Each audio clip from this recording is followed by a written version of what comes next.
John. How are you? The rain has I'm good. finally stopped. Life is good here in Oklahoma. Good. I will have quite the grass cutting to do this weekend because, and I'm really glad that the microphone in here, the cameras are good and everything, but the microphone doesn't pick up that much ambient noise, or you could hear my grass growing. It is screaming outside saying, "Oh yeah, you want to cut us? We're back. It's Well, my Thursday. We are totally on top of this." Or when? What is it? Wednesday? Is it? Wednesday today. Yeah. So it's sort of overcast here. But I cut my lawn last Sunday, and the soft UK grass that we have over here, we've had like a week of really nice weather. It grew like a quarter of an inch. But we've had some rain now, so it'll probably shoot up. It's actually the depleted soils of those old country things. Yeah. You need to come to a real dynamic country and see how grass can really grow. I should say that most of I live on a rented property. Most of the grass is not technically grass. It's just very enthused, just like America. A lot of weeds, a lot of cross pollination here, Nick. You never really know. You've been to Japan, and I remember when we adopted our son Methodius, and he had a black father and a Filipino mother. And when we adopted him, we had our 6-month-old daughter, and so Mary put Methodius in the stroller, a double stroller with Sophia, little white girl with blonde hair, and the Japanese would come up and do the are those twins? Are those twins? And Mary was like, no, they're not twins. Look at that. And they would look at her and shrug like, you're an American. Who knows what's good? Who knows these they like the whole Castor and Pollux thing and the double things of Leta. That's definitely the way that the Okinawans would look at us like, hey, these crazy, we have a homogeneous culture. We're pretty confident what's going to come out. You guys, do you feel lucky? What's going to happen with this thing? Gosh. Anyways, how did we get on this? Oh, Kanreki. It must be a Japanese reference. It's a Japanese thing. So we are now past the midway point on our month-long celebration of J.K. Rowling's Kanreki. That is her 60th anniversary. So it's a Japanese tradition. They follow the Eastern astrological symbols, 12 astrological animals that cycle through 5 Chinese elements to give us a 60-year calendar. Anyone that achieves their 60th birthday has gone through the whole calendar, and they are about to be reborn into their new life. And this is what we are celebrating for J.K. Rowling. And they get to wear the brilliantly red ray, which is and Japanese culture, which we love, has got some really bizarre costumes. I think none more bizarre than the Kanreki costume. Essentially, you dress up your nearest 60-year-old as a newborn baby. Red is the color of brand new birth, and they wear a little baby's cap and baby's clothes. Basically, the most ridiculous. Right, we don't know anything about the diaper thing. We're going to just leave that to inside. But here's the thing: is all the pictures I've seen of Kanreki are of a joyously happy person. You don't see someone doing a Kanreki ceremony that isn't surrounded by family, and it's almost like a retirement and it's almost like a funeral, in that everybody's there is to celebrate that person, and they're still alive. So it's really quite it's the happy birthday of all happy birthdays, because as you said, it's supposed to be the beginning of their second childhood, in the sense they can be playful and not worry about things, and it's a great time, and we're hopeful that Rowling's second birth is going to be happy. There's no bad dads in her present life. No. She's going to be able to really enjoy her thing, and that she'll continue to write, that she'll have a fruitful second life. So what do you think? Maybe by her 80th birthday, we'll have 20 more books. Now we could do the whole thing over again. We could do the 40 things. By that point, I hope we have a critical biography, and we could actually stop doing our little connect the dots thing. How about this? All right, so that's the Kanreki. So, but you're at the lake and I'm at the shed. Yep. Because we're living out Rowling's metaphor of her writing process.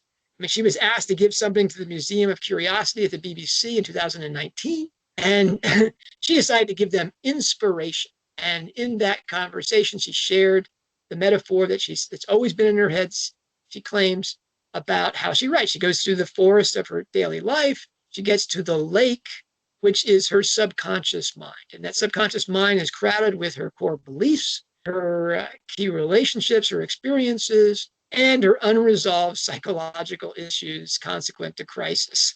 And that's, that lady in the lake, or she actually has a really odd looking demon in that lake. If we take, she has told us what that lake person looks like. Gives her unformed stuff like molten glass. And that's when she takes it to her shed, away from that lake that Nick is standing by, to her shed, where we get her literary tools, shaping that Mary Jane story into archetypal, inspiring story that the world loves. She uses her tools largely from a traditional toolkit. She uses her golden threads, things that she tends to drop into every story that she's written. And we get the core themes, which are very much like the core beliefs that she has back in that lake that inform that story. So Nick has 4 buoys in his lake, or 4 pillars that are holding up, I don't know, a raft out there in that lake. And I've got my 3 shed pieces that are in everything that she writes. We're looking at each in celebration of her Kanreki. We're looking at all 21 of her published stories. We're not going to do the Harvard talk or longer posts on her website, but we're going to talk just about things, her name on the cover, even if it was a collaborative exercise. Which brings us to today, Nick. So we are doing the second of the Fantastic Beasts franchise, and this is the Crimes of Grindelwald. So what was happening here at this point in the franchise? You magically just disappeared for a moment there, John. It's the power of J.K. Rowling's literary magic.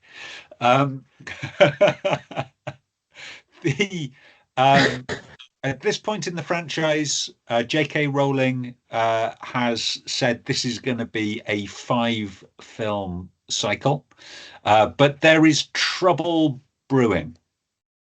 So, cameo in the first film, Grindelwald, was played by Johnny Depp, and prior to release of Crimes of Grindelwald, the social media and celebrity press was filled with the breakup and accusations of spousal abuse between Amber Heard and Johnny Depp.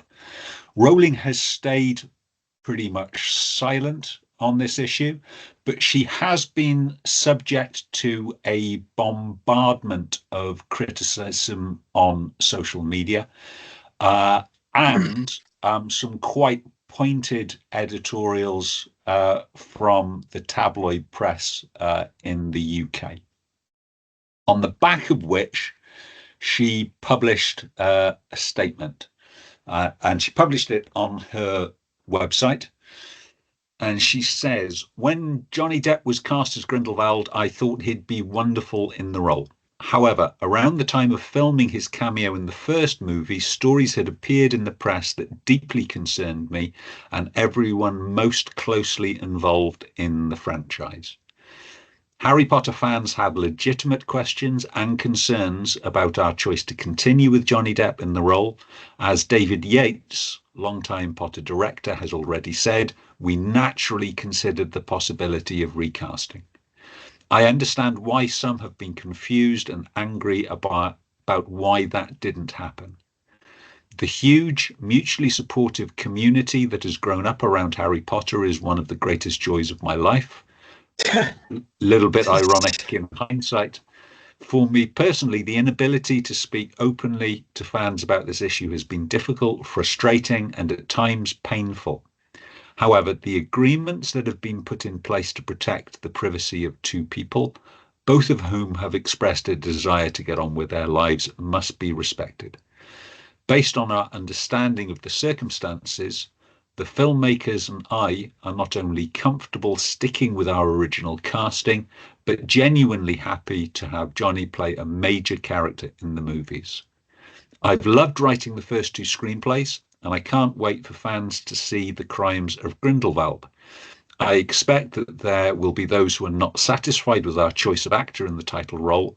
However, and for me, this is the bit in that whole statement that I know was written by Joe. However, conscience isn't governable by committee. Within the fictional world and outside it, we all have to do what we believe to be the right thing. Now, that statement, I'm sure, is a collaboration between her PR company of Hutchinson, Stonehill and Salt and J.K. Rowling. But it is a pretty plain, I understand what you all want. However, it's my conscience and my decision. This is what I'm going to do, which I think is pretty brave, to be honest, because actually, in terms of casting, I'm not sure J.K. Rowling had a veto, but she's essentially saying, if I had a veto, I would say we're keeping him. Now that played out pretty well, considering how that court case worked out. They would have owed a lot of money to Johnny Depp if they had canceled him. But that this story moves on, and I think maybe I'm going to save that for the finale. I mean, it's a dumpster fire. We do know that Johnny Depp knew J.K. Rowling prior to the film. Now, we don't know how close they were. The connection. Didn't he sell her a yacht? Yeah, the connection is a yacht. So that's sorry to interrupt. Yeah. So in which J.K. Rowling lost a lot of money. So she hired Johnny Depp's yacht for a family holiday in the Mediterranean. Must have had a good time because she then bought it. Helped out Johnny Depp because he was short of cash because he was splitting up from his partner at that time and needed the money. Paid a lot of money for this yacht, used it for a few years around the Mediterranean, but compared to the yacht she's had since, this is quite a compact, we would say bijou yacht, let us say, and is only really suitable for the Mediterranean. Her later yachts have sort of gone literally worldwide. It has now moved to the States, so some brave, foolhardy soul has actually sailed Johnny Depp's yacht across the Atlantic, which astounds me. Yeah. but no longer owned by J.K. Rowling. Although it's when it appears online, often it's described as J.K. Rowling's yacht. It's not. How much money did she lose? How much money did she lose? Do you remember? It's in the many millions of pounds. So so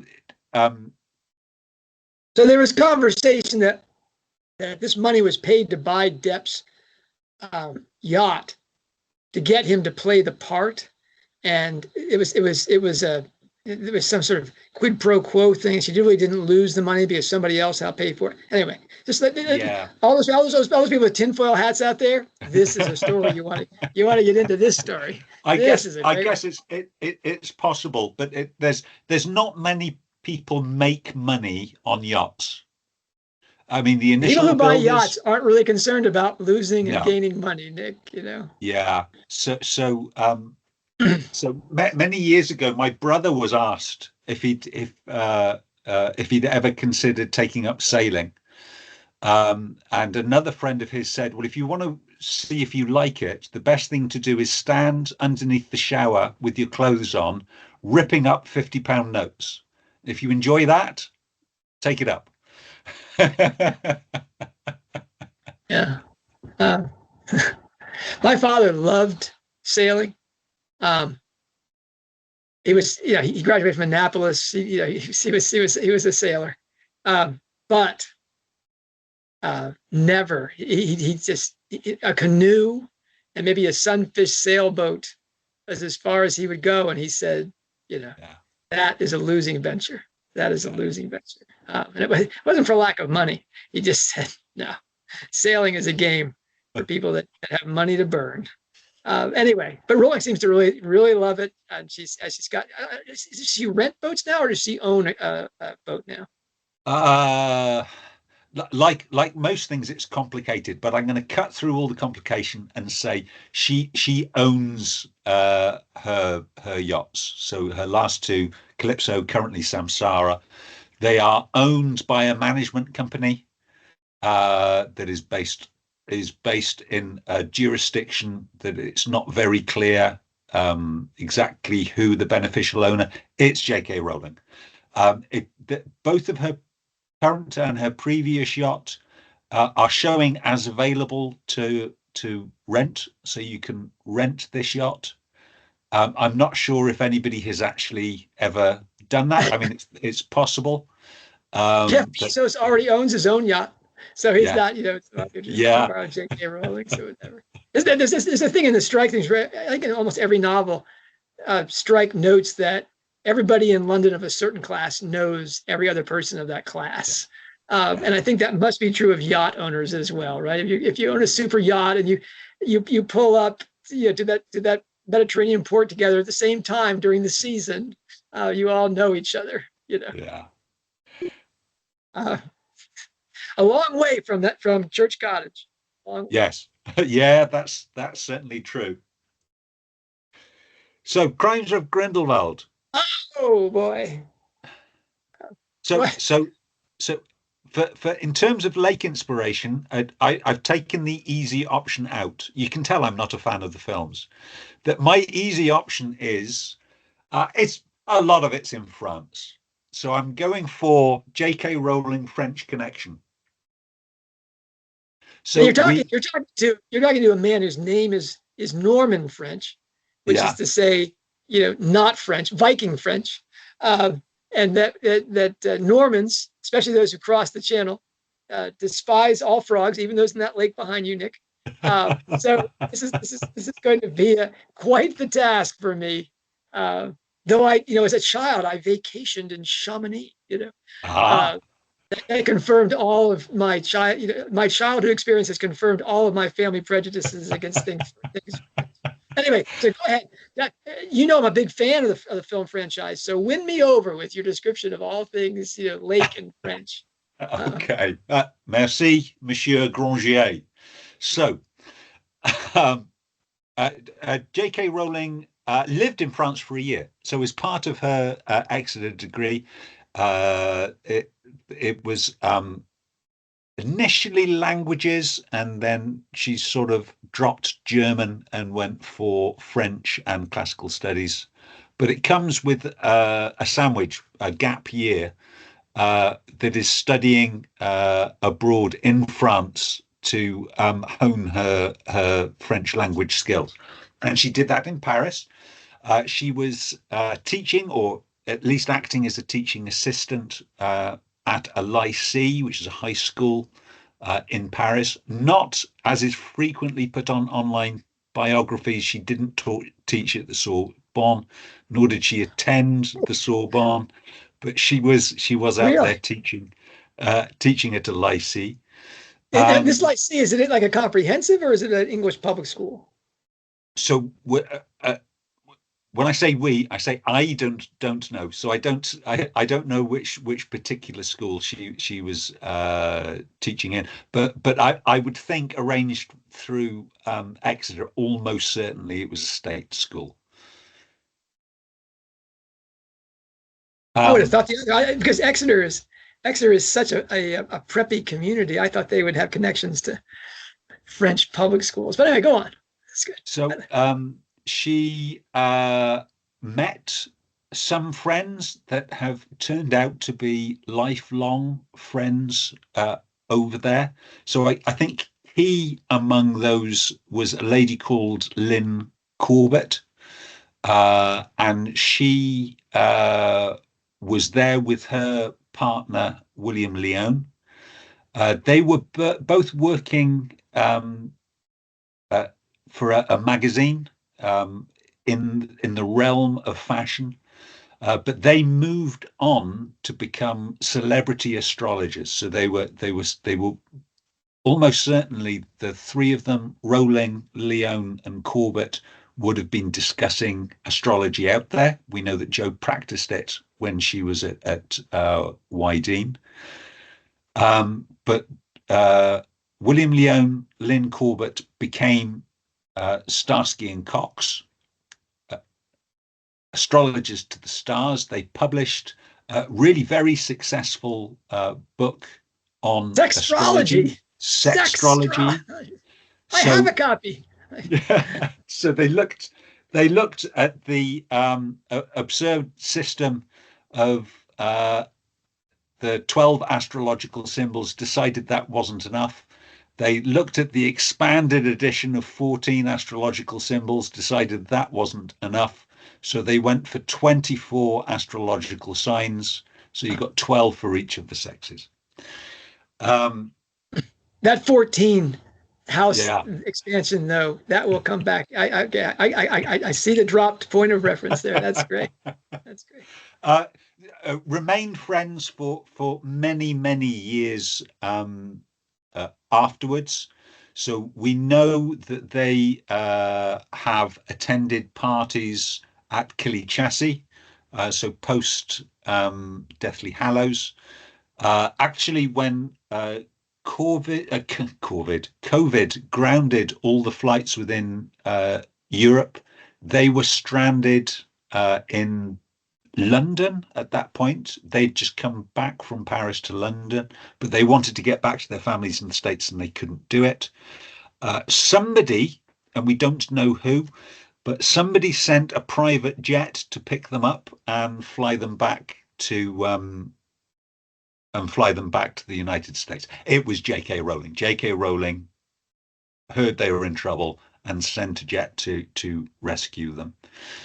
So important people, I would guess that the Troubled Blood is dedicated to William Corbett and Lynn Corbett and William Lyon, those celebrity astrologers. Another person is unlikely, I think, to be known to our cousins in America is a chap called Lawrence Llewellyn Bowen, wonderful Welsh name, a extravagant and flamboyant interior designer. So he's been on very long running BBC TV shows about interior design and people trying to change the looks of their houses, but a very well known personality within the UK and I think Australia. So he's got a show in Australia at the moment along the same kind of thing. But again, they all met up as expats in Paris. I assume they were in the same sort of commune and living together, and have remained friends ever since. But I think key to Rowling's choice, two reasons to Rowling's choice of languages. So she was studying French and German initially and then dropped German. In UK comprehensive school, the standard foreign languages are French and German. So that's what she would have studied at A level. I think key towards her being more sympathetic towards French than German is that, of course, she's 1/8 French. Have I worked that out correctly? Yes, I think so. 1/8. So her mother's maiden name is Volant, without an e at the end. So and that's fairly significant because it's not a very French name. It's sort of almost French. But that comes from her grandfather's family. Sorry, Her mother's son. great grandfather's family, Louis Volant, again without an E on the end. He was French, but his family came from the Alsace region. So, Border country. Border yeah, country. real border country. So actually, prior to the First World War, many of his family were actually in German territory. After the Franco-Prussian War, Alsace was German, and it was only given back to France at the closure of World War One. Given When back. World That's a wonderful English euphemism. Given back. Given back. Take, taken, taken by violence. Yeah, that's great. Yeah. Anyway, go on. That's So Louis Valant actually was in London working as a waiter when the First World War kicked off, and he went back to France to volunteer. He was relatively old to be a frontline infantryman, and he was sort of put on defensive duties. He fought at the Battle of Verdun, and with some distinction. So when his commanding officer was killed, he ended up in charge of a section that successfully defended against a German attack. He was quite badly wounded, and he was given the Médaille Militaire. Now, again, in class-conscious French society, this was the award that was given to non-commissioned officers. In family history, Rowling understood that he'd been given the Légion d'honneur, which, of course, Rowling was awarded by the President of France in 2008, I think it was.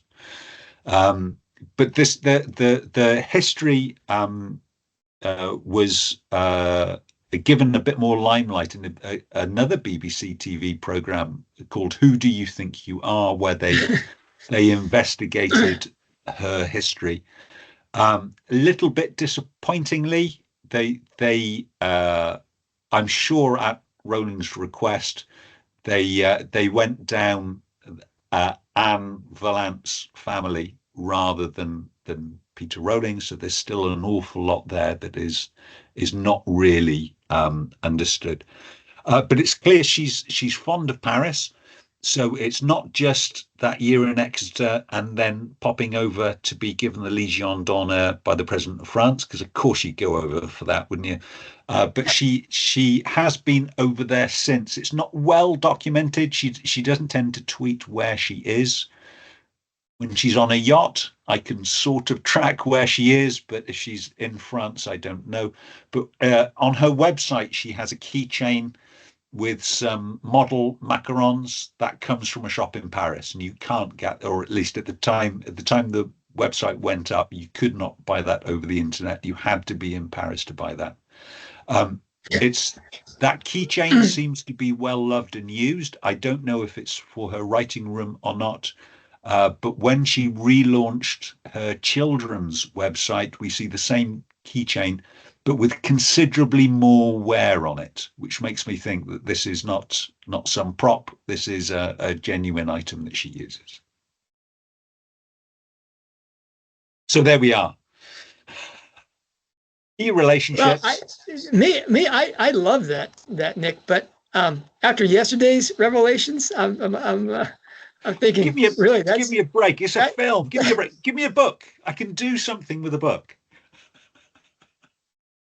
Really, but you think you're in a hard case. I have to try to, I have to look at this screenplay and try to say something about Rowling's artistry in it. And I'm really at a loss. In the discussion of the first film, Fantastic Beasts and Where to Find Them, which is really the name of the franchise in the film, kind of confusing for all of us. But anyway, all I wanted to talk about in that was how we know that the original screenplay that was published is not the shooting script, which is the final screenplay that Rowling signed off on. And through interviews with the principals, the actors, the director, the producer, and Rowling, we found out about a lot of scenes that weren't included in the film. Then we got this deleted scenes on the DVD. Then we got the add-on books that had things that weren't in any of those things, but clearly were made with that shooting script rather than the original screenplay final publication, which is just a transcript from the film. And then we got the Lego movie of all things. And so we got just a barrage of deleted scenes that had been filmed. They were in the shooting script and that David Yates decided didn't work. And that just caused this, and what would have been a perfect ring, of course, turns into just, wow, what does that connect with? Why do we have that scene? Well, just like, the finish with Jacob at the I'm going to say subway, Nick, the underground entrance. It is a subway. It is in New York City. It's in New York. Yeah. You can have that one. Okay, here I am. And it doesn't match up with anything because we don't have the opening scene where Jacob gets dropped by Mildred because that didn't advance the story fast enough. And we don't get the letter from Theseus. We don't get, really, there's a lot of stuff that got cut out of that film. Now, the film people out there always say, oh, John, you don't understand filmmaking, this and that. I say, hey, what I understand is that Rowling is the defining artist of our age in terms of novels, and we understand how she writes stories, and it works profoundly. Now, it doesn't just work in literature. It can work in film, but we'll never know because they never give it a shot. They always cut it up. Now, I would do another review of the butchery that happened with the Crimes of Grindelwald script, but I don't think you have the stomach for that any more than I do. But if you want to read about that and why the book people really just don't have a lot of time for the David Yates, like the play Cursed Child, it was written by Jack Thorpe, and he and John Tiffany are largely responsible for that play, and Sonia Jacobson. Now that world, okay, it has Rowling's name on the cover. She clearly had a large part of in the story, and the characters are her from Harry Potter. But talking about the play and really talking about it as a shed thing, can we do it? Because it's so collaborative, and the actual writing was another person's. I'm uncomfortable with that, and so we can talk about it, but it's not the same thing as, say, Lethal White, which we just talked about, or Troubled Blood, which is coming up, I hope. That's our frustration. You get to Crimes of Grindelwald and you just take that right to the ceiling because it's a mess. I think it's the film that killed the franchise. Yes, there's clearly the trans wars and the subsequent madness around what the actors did, the actresses did, how Hollywood treated her, etc. But it was the butchery involved. Yet, Nick, there's some good news here.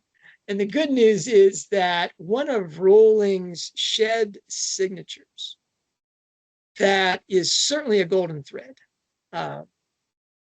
is, not as obviously lake oriented as things like Bad Dad and the pregnancy traps and that kind of thing. Those are lake-derived things, I think, which bleed into this, and certainly the subject you discussed in yesterday's program about Lethal White. So I'm still kind of doing the wow shake on. What we get in this as a golden thread is the embedded text golden thread, and that is that from the chocolate frog card in Harry Potter to the mystery book with the drawings in Troubled Blood. Every Harry Potter novel, every Harry Potter, every J.K. Rowling work. I shouldn't say every. Almost every one of them has an embedded text. I mean, Rowling is a writer who writes about the experience of reading. Every book and screenplay we have had from her first to date has had embedded text. Now, getting expanded meaning on this, which characters struggle to come to terms with. And more important, both good and bad guys create narratives they want others to believe in to manipulate or trap them. This is the Shazette and Fabula, that the bad guys put out a story, what we'd call a narrative, and that's what everybody believes, but they're doing it to disguise the true fabula, the true sequence of events that almost nobody really gets.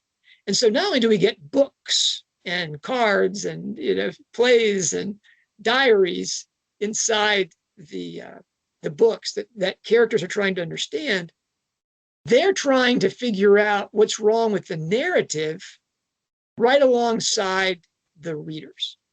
All right. And you're looking at somebody trying to interpret a text or a narrative and figure out what's being disguised at the same time that these characters are doing it. You're trying to do it. I mean, it's a wow feature of Rowling's books, that you're looking at a mirror inside the text of what you're trying to do, and you don't want to make their mistakes, and you're trying to figure out how the author is creating this narrative interpretation. It's a reader's delight, a serious reader's delight. And Harry Potter, the two types of text vary book to book. Chocolate Frog card to Beetle the Bard, with the prophecy linking Voldemort and the Boy Who Lived as the text behind the overall story.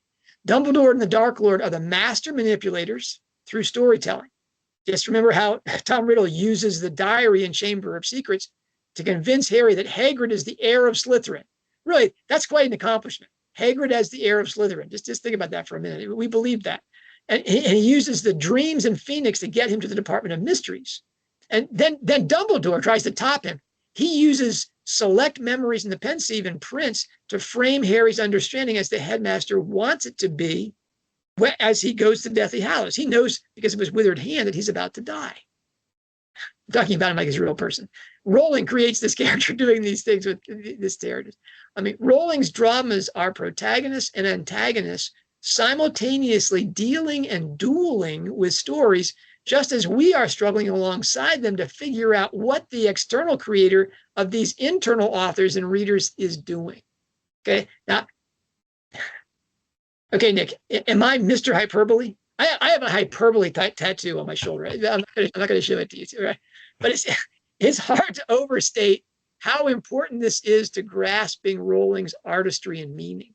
The goal of her storytelling is to foster greater reader penetration. That's a Jane Austen favorite word, Not only, not even especially while reading, but in how we see and think after what we've experienced as serious readers. Penetration. Okay, it sounds like it's a sexual thing, but really it's about a transformed vision. Okay, we're meant to learn from our decoding and deciphering the dueling narratives, and to realize again and again that, like the characters, we were deceived and need to be more attentive and less gullible in the future. We need to see through what the narrative is, to penetrate it. She achieves this transformed vision in her readers through a variety of fascinating traditional tools. literary alchemy, ring composition, but always by providing us with a mirror within the story we're reading, both of characters trying to understand a text and white and black hats writing a story to deceive them. Now, Crimes of Grindelwald, the second Fantastic Beasts franchise film, is no exception to this rule. In fact, I was joking with Nick earlier that Rowling may have been so disappointed, the frustrating and infuriating things about fitting the woman to the dress experience she had with the first thing, that I think she just stocked up as many embedded text as possible so that no matter how many David Yates cut out, there would be some kind of survivor inside this thing. If anything, Crimes of Grindelwald suffers from too many interior texts and manipulative storytellers, so we're never quite sure whose narrative we're in, Newt's, Dumbledore's, or Grindelwald's. Okay, I'm going to try to go through these 10, up to 10, it matters how you count them, about narrative strands that others are writing for someone else to follow inside this book. The one that really just stands out is, I'm going to mess up this pronunciation, so all of you beastie favorite, people that know this, is the book, The Predictions of Tycho Dodonus. Now that's my Ciceronian pronunciation, whether it's Tycho or Tico, whatever. The Predictions of Tycho Dodonus. Out of nowhere, Rowling reveals that the Wizarding World has its own Nostradamus, a mage named Tycho Dodonus. Tina, Yusuf Kama, Travers, and Dumbledore are carrying, consulting, or discussing it as a well-known, authoritative set of prophecies throughout the second film. The characters are especially concerned with Tycho's prediction 20 that seems to refer to Credence Barebone. Son cruelly banished, despair of the daughter returned, great avenger, with wings from the water. Now, the thing with prophecies, and Rowling is the classical study major, means she's the mythology major. She doesn't study Latin or Greek. Prophecies, as a rule, are predictably misinterpreted. Odds are likely that it refers to Newt, Jacob, or Yusuf for reasons yet unknown to us as they are for Credence. The whole point of a Rowling embedded text is we struggle while reading the story to figure out the text the characters are struggling with, and we are meant to note their mistakes and not repeat them ourselves. All you beastie friends that know how that worked out, we'll save that. We won't spoil that for everybody. Fantastic Beasts and Where to Find Them is in Crimes of Grindelwald. In between the first and second Fantastic Beasts films, Newt's book of the same name is published by Obscurus Books, and he becomes something of a celebrity. Tina claims to have read Fantastic Beasts when in Paris she next meets up with the author, and she appears to have studied it closely. She knows that a salamander's eyes, look down below, you'll find something about salamanders, right? They have the quality of fire and dark water, though no such description is in the text that we have. I have 3 copies of Fantastic Beasts. I got the original, I got the big illustrated version, whatever. None of the salamander stuff has that in there. Which mystery sends us back to the text in question and to think about what she has been reading that we don't have, or also that she may have a touch of the power that her sister has. Then there's the newspaper, Spellbound, Celebrity Secrets and Spell Tips of the Stars. Really, do we have any copies of Spellbound, Nick? As Mina Lima or somebody made a Spellbound, I'm not sure, but Mina Lima do or at least they used to do a very healthy business reprinting the props from the film. So I will take a look, see if there's something we can, Queenie reports to Newt in London that Tina had read in an American magazine, Spellbound, that Newt was engaged to marry Leta Lestrange. Tina began to date another wizard thereupon without so much as a word to Mr. Scamander that she was over him. This is really bizarre. We knew the two had been corresponding, and if it seems Newt had been a little too honest with his opinion of Aurore's, they were in congenial, strained contact. Why didn't she write if only to congratulate him on his engagement, which would, of course, have alerted him to the misunderstanding? Anyway, I think the answer is an echo of what Rowling wants to take away from Mrs. Weasley's coldness to Hermione after reading in Witch Weekly which is a little bit like Spellbound for housewives, that the young witch was toying with Harry's heart. In effect, trust what you know of a person rather than what you read in tabloid schlock. Call it fake news messaging, a necessary boy-girl misunderstanding before reunion, and Fantastic's plot formula, or whatever. Spellbound is another embedded text for us to wrestle with alongside characters.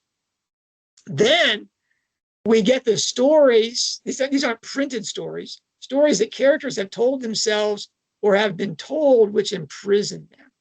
Okay. The less explicit and more interesting narratives that Rowling embeds inside the books and screenplays she writes, the ones that are in every book, are the ones written by characters to deceive others, told by characters to deceive others or explain themselves to themselves. These stories are not written down, published, and read, but must be picked up from the characters themselves or circumstances in Rowling storytelling. In Crimes of Grindelwald, we get Yusuf Kama's unbreakable vow with his dying father. Okay? We don't get this story until we're in the Lestrange family tomb, when Kama bears all, but it is the tale within the tale that guides everything Yusuf does in his life, and the vow that was the reason probably that Corvus Lestrange was sent to America. He relates the first half or third of the Lestrange family history, a truth telling in the graveyard that is something akin to the Gothic tale Harry hears from the Grey Lady in Deathly Hallows. Then there's Leta Lestrange and the death of her brother Corvus. Woo! Yeah, there's the real interior narrative, right? Leta is a haunted character who is tormented with remorse for her role in the death of her half-brother Corvus. That story is in the background like her other half-brother Yusuf's, and we learn her tale from the Titanic just after we get his record of their shared despicable father. We can be confident that neither of them know or have shared what really happened. All we get is a story as they have it from their own tortured childhoods. Okay. Then there's the Albus Dumbledore and Gellert Grindelwald blood pact. Now, this doesn't really come out until the third movie, but speaking of mistakes that made when young that linger into maturity, Albus tells Travers and company that he and Grindelwald were closer than brothers, but does not explain why he can't fight Gellert, not there at least. We're left to assume it's a lingering love or super fraternal bond. Dumbledore's story behind the story, though, is having made a blood pact with the Durmstrang devil. I love that. To me, that's what they should call Grindelwald, is the Durmstrang devil, which prevents their battling, man to man. What this story means is left very much open-ended in the second film's finale. We get the Dumby jelly bond with the token that Newt returns, but that tale is clearly going to go into the third film. Then there's the stories that characters tell to manipulate others. These are the most interesting and most important ones, I think, of all the embedded narratives that Rowling puts in her novels, because these are those that the characters write to deceive other characters, perhaps even the whole wizarding world, which we may or may not understand as stories being told rather than reality. It's presented as fact of life. This is the Dark Lord inside his diary, deceiving Harry in Chamber, inside Harry's head in Dreamscape and Phoenix, out of sight after his goblet reincarnation at Little Hangleton, to make those announcing his return seem to be conspiracy theorists in the published media. In Crimes of Grindelwald, the villain, again, is a busy storyteller, okay, the Durmstrang devil. Grindelwald to the world, he creates this... he conjures this fantasy that he is a man of peace and love, a liberator of wizards, and a friend of no mages. Gellert tells Rosier after they take over a Parisian home by slaughtering mom, dad, and child. Wow. I mean, that takes you right to the Potter family and Godric's Hollow, right? That's like, this is a Dark Lord moment. That they must not speak publicly about their plans to subject muggles to wizard rule. Everything has to be cloaked in terms of helping the can't spells and preventing the no-mages from hurting themselves in the world they share with their magical betters. Okay, and the rest of the film, especially his scenes with Queenie at the Lestrange Mausoleum Auditorium, Grindelwald makes this sale. He sells that narrative. That shows that Newt and Tina realize too late he's written them and the Auroras into a trap, and that they are making the sale to the witches and wizards present that Gellert is not a victimizer but a victim. When all the people from the ministry show up to shut down Gellert, they feed right into his narrative. And then there's Grindelwald to Credence, that he wants the best for him and knows his origin and destiny. he edits the Irma Dugard version of his story, so we'll only hear the partial Leta Yusuf versions. Now, this all plays out in the last movie, so we'll get to that. Then there's my favorite little theory, and that's I think that Dumbledore has duped Newt that Frank the Thunderbird needed to return home to America, that the real mission that Newt got sent on was the Thunderbird mission back to North America. Okay, this is John's little in-house theory. And I think you can see it kind of in the shading in Newt's conversations with Dumbledore in Crimes of Grindelwald, that he's trying to tell his old mentor that he has figured out that he was manipulated to go to New York via the discovery of Frank the Thunderbird and change. He isn't happy about being made to act by deceit rather than straightforward persuasion, and resist Albus's more upfront pitch that he'd go to Paris to fight Grindelwald. Only news that Tina is there, already on the hunt, makes him find magical means to escape the UK despite the Ministry travel ban. Newt returns to Hogwarts at story's end to show Dumbledore that he now knows an important part of his undisclosed story, and Albert at last has a confidant with whom to write a compelling narrative, a competing narrative to Gellert's one about their relationship and his relationship with the world. Then you get Travers and Grimson's narrative that they are Ministry servants, not Grindelwalds. Dumbledore tells Theseus point blank not to obey Travers if he tells him to raid a secret meeting of Grindelwalds. I think we have to assume that Dumbledore, the accomplished Legilimens, read this in Travers' mind during their Hogwarts tete-a-tete, a meeting at which Gellert's double agent, knowing that Albus could not fight Grindelwald, was sent only to manacle the Defense Against the Dark Arts teacher. Grimson, we are told in an alleyway conference with Gellert, is also in Grindelwald's service. Each, though, is obliged to tell a story in daily life that is not true in order to deceive others. Again, sujet fabula. Rowling, again, you sum all this up, is, as always, writing a story about storytelling and story reading, because man is the storytelling animal. I mean, we all have our narratives, our interior beliefs, our exterior beliefs about the world and what's going on. And we're subject to manipulation because we don't have time to sort through everything that happens to us. We have to have ideas by which we sort external stimulus and events and experiences. And those are our stories. And so Rowling, via her stories, okay, is telling us about storytelling and story reading so that we can be more competent as human beings, the storytelling animal. Crimes of Grindelwald, with its 10 embedded books and articles, sub-narrators, and character-written deceitful tales, is flush with interior text that the careful reader, in the game with the author to become more discerning, penetrating, best really story-aware. What she wants you to be story-aware. Must notice stories within the story the reader is meant to solve. Missing this intratextuality, I suggest, is to miss the greater part of Rowling's artistry and meaning, not to say her greatness and singularity. I'm saying that, Nick, there's a real virtue to the Crimes of Grindelwald script, in that of all of her stories, it may be the one that is most overflowing with interior embedded texts of the published kind, as well as the much more important subliminal and distracting, deceptive kind. And the reader is called on to know those things. Of course, as a movie, it fails because David Yates doesn't get any of this, and he cut all these connections out. But we get the confusion. We get all the Shazette without any of the fabula. Tell me, David. Tell me we got something. Sorry, John. You said wow. I never want to interrupt a wow moment here. Go ahead. Wow. Well, I mean, a fabulous run through of those texts. I know it was fun. After the film was released, sort of going frame by frame, looking for book covers, and that's the kind of thing I enjoy. Well, Kelly Loomis, if you want the missing scenes and all that stuff, Kelly Loomis is the goddess of that kind of thing. She really provide that. And there's a link right below there go search those long lists of these things. I mean, we get Hogwarts Professor was running 30, 40, 50 posts about these movies, Yeah. pre-production, release, week of release, and then how does it really work? Go through if you're interested in the movies. I'm short changing here because Nick and I are obviously both hostile audiences to these things.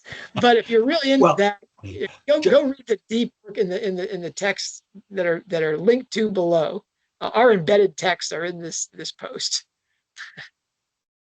Yeah, I wouldn't say I was a hostile audience. I think there's some level of being an incompetent audience, and the second is just a very short attention span. That's right. You don't like films at all. No. Yeah. Wow, what an engineer! I love you. So what have we got next, John? I don't know. What to talk about tomorrow? I have a list in the shed here. A little scrap of paper. This is great. Here's my scrap of paper. There's all these things. Okay, so we did Lethal White. That was 15, and we've done Fantastic Beasts 2. Oh, now we've got a bit of a jam here. We have a decision to make, Nick, because Ichabod was not published as a book until November of 2020, but it was published online. As released a serial, and in May, and Troubled Blood is sandwiched by those releases. So do we do the Ichabod first, or do we do Troubled Blood first? Well, I think for most of us super fans, we were there at a serial release. We got excited before each release. We'd talk about where we were so far, and we're looking forward to the next. And this was in the middle of sort of COVID lockdowns, and it brings back just super memories for me, and a real want. I mean, do we live in a world where we could go back to Dickensian serial publishing? That's to me was the thing. This is the only time that Rowling has done serial releases.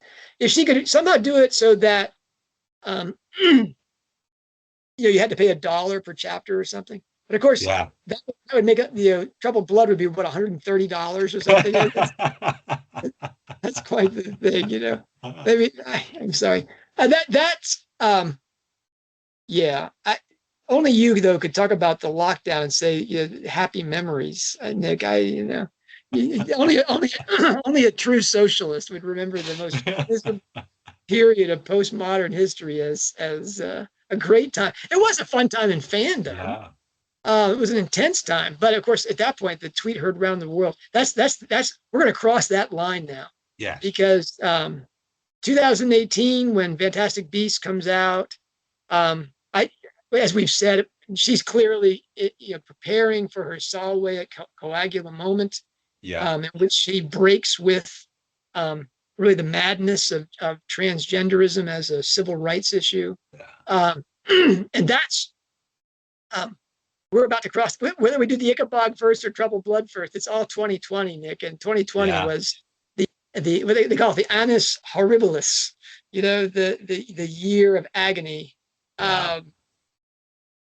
But still, it's the Negretto of Rowling's new life. It's like she anticipated her Kanreki.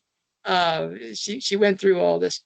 So you call, Nick. You want to flip a coin here? Ichabod. So you think Ichabod, because that's we were there. I think Ichabod first, because I'm a little bit excited about the lake points of the Ichabod, because I'm going to flip the lake upside down.